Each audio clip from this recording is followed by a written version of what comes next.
ولا تعجل بالقرآن من قبل أن يقضى إليك وحيه وقل رب زدني علما. The next question says, Assalamualaikum warahmatullahi wabarakatuh. Waalaikumsalam warahmatullahi wabarakatuh. Is it permissible to answer the adhan from the radio? And is it permissible to answer the adhan while breaking the fast? And do we raise our hand or not for the dua after the adhan? So there is three questions. There are three questions. The first question, is it permissible to answer the adhan from the radio? The one that is given in the radio, barakallahu fikum, is a recorded adhan. And for a recorded adhan, it is not for a person to answer it.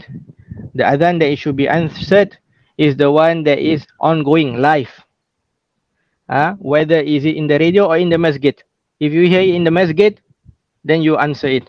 Even if you hear in the radio and it is an ongoing live adhan from a person giving the adhan live, then some of the ulama also say that it is permissible to answer this adhan. It is recommended to answer this type of adhan because it is a live adhan and not a recorded one. As for the second question, and is it permissible to answer the adhan while breaking the fast? Naam, it's permissible and even recommended to answer the adhan while one is eating.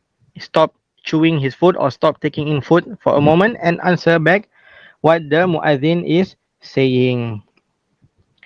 And the last one, do we raise our hands or not for the dua after the adhan? Barakallahu fikum. About raising the hands in dua, then there are three situations. The first situation that it is narrated, raising the hand in the dua, that is narrated that Rasulullah sallallahu alaihi wasallam raises his hand. Then we raise our hand for it. Like for example, the time when the khatib, the khatib is making the dua of istisqa. Rasulullah sallallahu alaihi wasallam, while giving the khutbah, he would raise his hand and make this dua for the rain.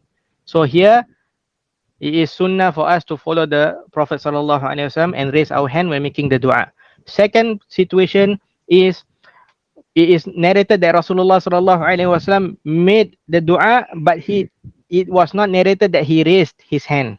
And here for us is also to do the same, to make the dua and to not raise the hand, as it was not narrated that Rasulullah sallallahu alaihi wasallam raised his hand.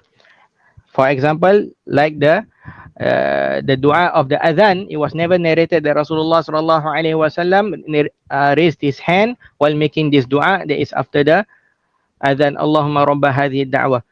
Naam, this dua, it was never narrated that Rasulullah sallallahu alaihi wasallam raised his hand while making this dua, and so it is upon us to follow his teachings.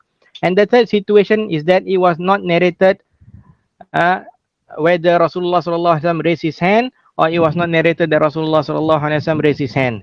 It's left open. Like for example, the dua between the two adhan, between the adhan and the iqamah, it was not narrated this, it was not narrated that.